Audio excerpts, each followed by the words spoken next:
Welcome back, YouTube. This is my channel. If we've just meeting, my name is Brandon. I'm a chef here in Silicon Valley. I'm making picky duck for you today. So smash that like button. You're going to get a ton of value from this. And listen, let's get right into it. I don't want to waste your time, but look how beautiful that is. So first things first, you're going to need the ingredients. The most important thing is this maltose syrup. Now, don't freak out. If you can't get this or you don't have enough time, just use barley malt syrup or glucose.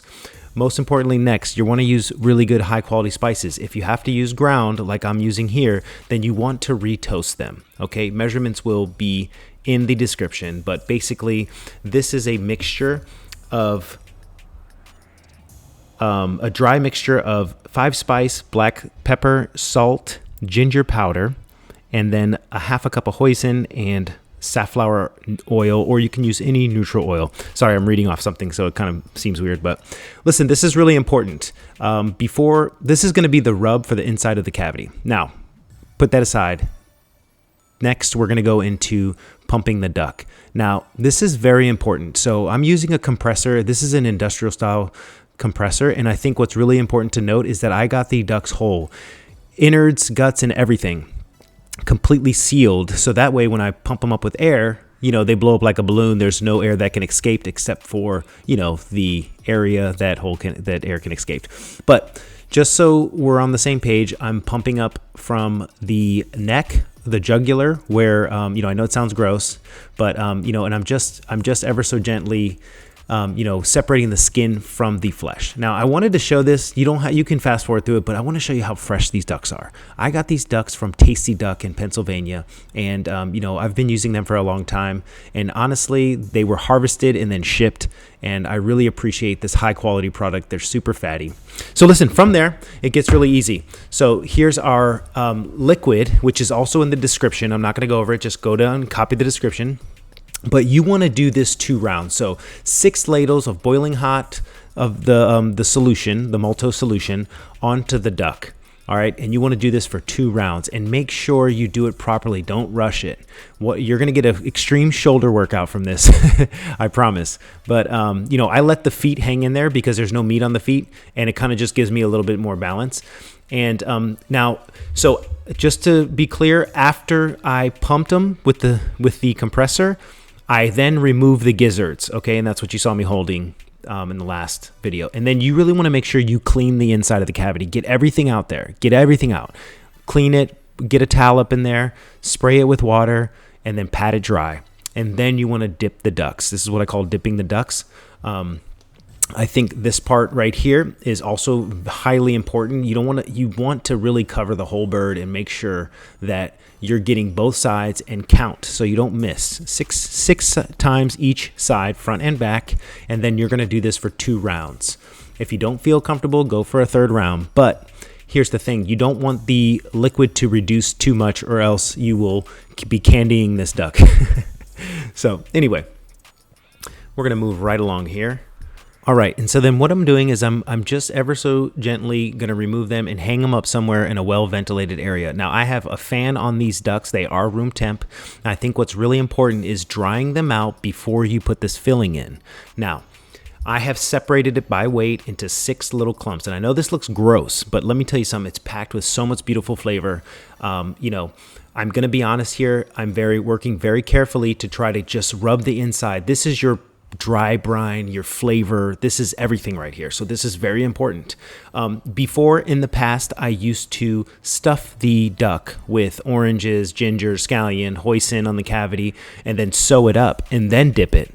But what I realized is, after learning how to dry age poultry, you really want this cavity wide open, and you want a sufficient amount of airflow to get in there. And also, I don't put cut vegetables inside the duck, and this is my personal preference, because they go rotten in about, they start to ferment, and it doesn't really, it's not the flavor I'm looking for, but this is ideal. So if you notice, I got them in the walk-in. I'm doing 2 fans. I'm making sure the air is circulating, and then listen, I skipped a step because I didn't want to waste too much time, but I'm roasting these ducks at 275 to 300 degrees this is at work, but And then I'm finishing with a little bit of oil, and I'm just crisping up that skin. As you can see on the inside of the duck, you will see some tangerine peel.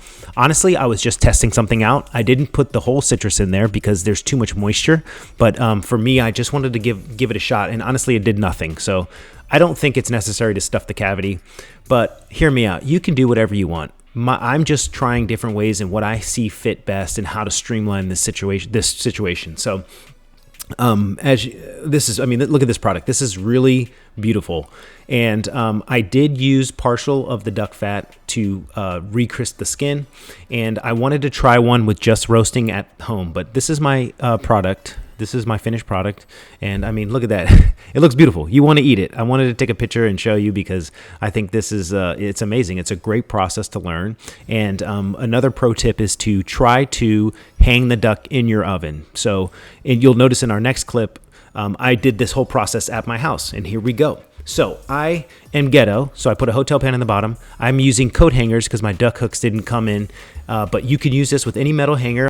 Okay, so basically I roasted this 300 degrees, hung by a hanger by not the element, but the bracket that the element is hung on. And now I'm gonna switch over to my iPhone. This is a detailed description on how to break down this duck. Recipe and description is gonna be all below. Let me know if you have any questions. Enjoy. Freaking specimen right here. It's beautiful. It's rested, it's crackly, it's very nice. I just reheated it ever so gently. Okay, so enough talking. Okay, cut this part. Start here. I think it's very important to note that this is the absolute best part. Okay, so okay, technical error. I am showing how to take off this back piece of fat. It's very important. I did a much better job at work. My kids were in the background, completely messed up my audio, but this is how you do it, okay? Now, listen, you can do this different ways, okay? In China, they do it actually presentation. They hold the neck and then they slice pieces off of the duck. But, for me, it's kind of like I want big pieces to chew on, and I really want to streamline this process in the restaurant. It makes us easier to serve if we just break it down for you. So this is the way I like to break it down. Please continue to watch. It gets really good, nice, detailed. So enjoy.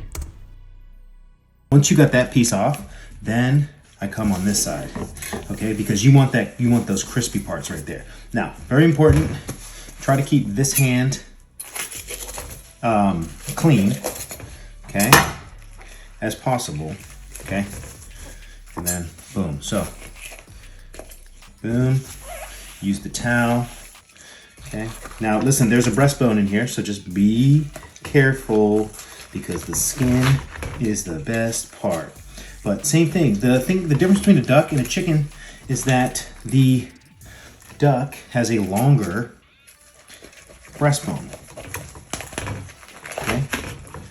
All right, you want to avoid that, but it's not the end of the world. Yeah, this is nice and cooked. As you can see, it's still really hot. All right, so what I'll do is I'll just turn this guy around. All right, let the knife do the work. Okay. Okay. Very important, guy. Okay, make sure you get that. Make sure you get that skin, bro. We worked so hard to develop that skin. Boom! Look at that. Beautiful. The skin. Okay, I'm just being very careful to not keep it on that. Okay, so boom, you got that. Now you can move the towel, and you have a whole bunch of wonderful, fatty duck pieces to work with.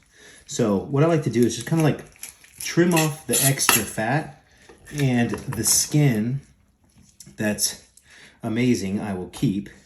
But basically this is what you want. You want these nice pieces like this. So we will start with the legs. Here we are.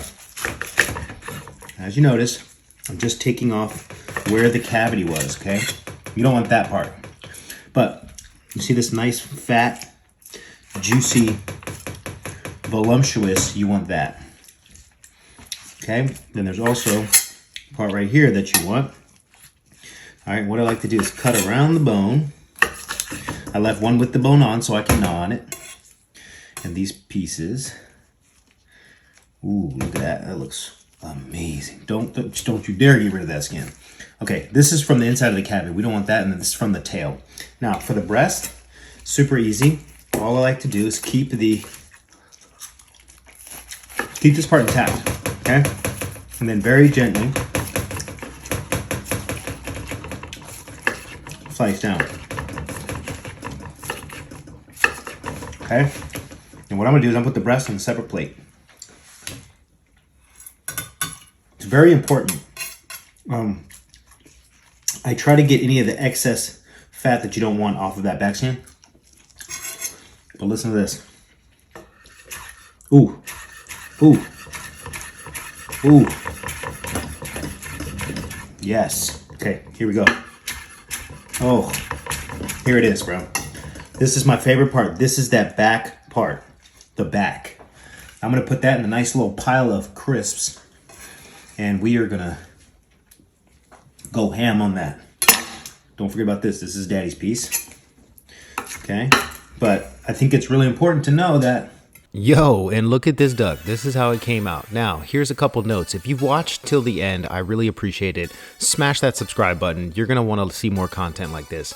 Now, if I could have my ultimate choice, I would have loved to wood-fired oven cook these duck. I think smoke to this would completely change the texture and profile of the taste. And you know, if I had a smoker, I would definitely smoke them, but the roasted just came out as good, if not better, than the dipped in oil. But here's how we made it, and I made this for my family. And you know what, I'm really happy. I was really happy with the product. The bao buns came out really good, and listen, you want to eat that. A little pickled onions, daikon, wonderful.